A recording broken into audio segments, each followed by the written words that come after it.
Hey,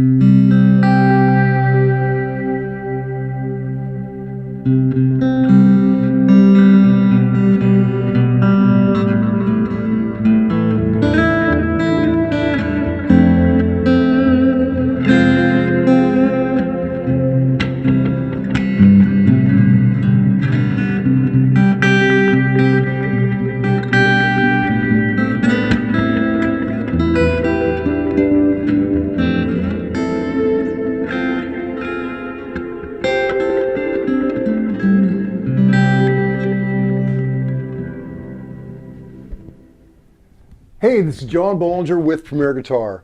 So today with my buddy Chris Keys, we're talking about my latest column, What I Learned from Nile Rodgers. But before we get into that, I want to give a shout out to Keeley. Keeley Electronics is kind enough to sponsor this column, but more importantly, they're with me and thousands of you on every gig. Right now, you're hearing the Halo and the Zoma. I love them. I never want to turn those pedals off. So thanks, Keeley. Now, back to the column. Chris, good to see you, buddy. Good to see you as well. So this week we're talking about Nile Rodgers. We did his rig rundown years ago. That was fun. You know my favorite part of that rundown, which we didn't show in the rundown. Do you remember he had the hitmaker, that Strat? Yeah. And we saw the bag that he carries it in. Yeah. The gig bag was the most like Guitar Center $30 cheap. Oh yeah. Cheap bag you could find. Totally. And I'm thinking, why would you put this priceless guitar in that bag? And he's like, I can walk through airports, nobody thinks it's anything. Yeah. They just assume it's. But it's funny. We've done other rig rundowns where artists. There's an artist, we won't bring up the name, but he has a burst. And he came into the rehearsal space and he had in it like a brand new, right out probably from the Gibson factory itself. Yeah. But it was a basic Les Paul case. Yeah. Not a basic Les Paul inside. Under the radar. Yeah. Yeah. So that was the first thing I learned from Niles. But the one thing that really got me a little while ago, I saw an interview he did when he was at South by Southwest, and he was saying that when he was a young man studying guitar with, who's the guitar teacher? I want to say, I know the last name's Dunbar. Oh, yeah. But, big deal jazz cat. And he was talking to his teacher, kind of lamenting that he had to do a song by the Archies. Yeah, Sugar, a song by the Archies on this gig. And his guitar teacher says, hey, Sugar is a great composition. Said that, and he's like, what do you mean? Yeah. And the teacher said, well, any song that can connect with that many people, like millions of people, is a great composition because the writer is speaking to the souls of 1,000 people, a million people. Strangers. Yeah, speaking to the souls of a million strangers. And Rodgers said that right there is defined what an artist is. And then from that day on, he knew that's what an artist was and what he wanted to be. Right. And it was so cool. Yeah. I thought it was so profound. Yeah. Oh, right. Because right after he heard that, he ended up writing like Chic's. Everybody Dance. Yeah. Right. With Chic's first big Spoke to hit. a million strangers. Yeah. So he said something really cool. He said, I thought.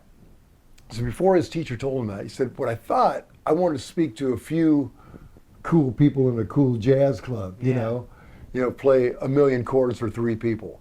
But then he realized, no, what I really want to do, I want to speak to a million strangers.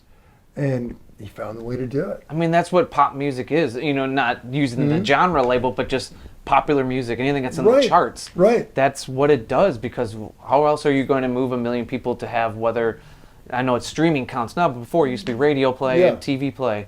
It's wild. That's what it takes to be a songwriter, a hit songwriter. Right, and to say something that universal to the human experience is just, that is such a gift, such a talent, And sometimes we get in our own ways. I know that you allude to and talk to some of the mental obstacles that you put yourself in front of yourself as a musician. Oh, absolutely. Yeah, I went through, I think musicians in general tend to have kind of a condescending attitude about things we're not involved with that are succeeding.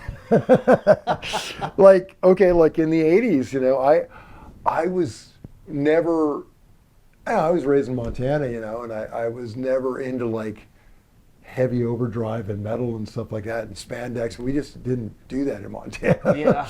And so I just was so against all of that stuff. I was like, yeah, you just need like a Fender plugged into a loud, clean PV. Like, so you had, yeah, because you had mentioned in the article, I think you had no pedals. Oh no, yeah, just straight in and like my little, you know, my little circle of players were all kind of that way. We were in that thing, and Very tribal. very tribal. And musicians are tribal. I think humans are. Yeah, Yeah. exactly. Humans are tribal, and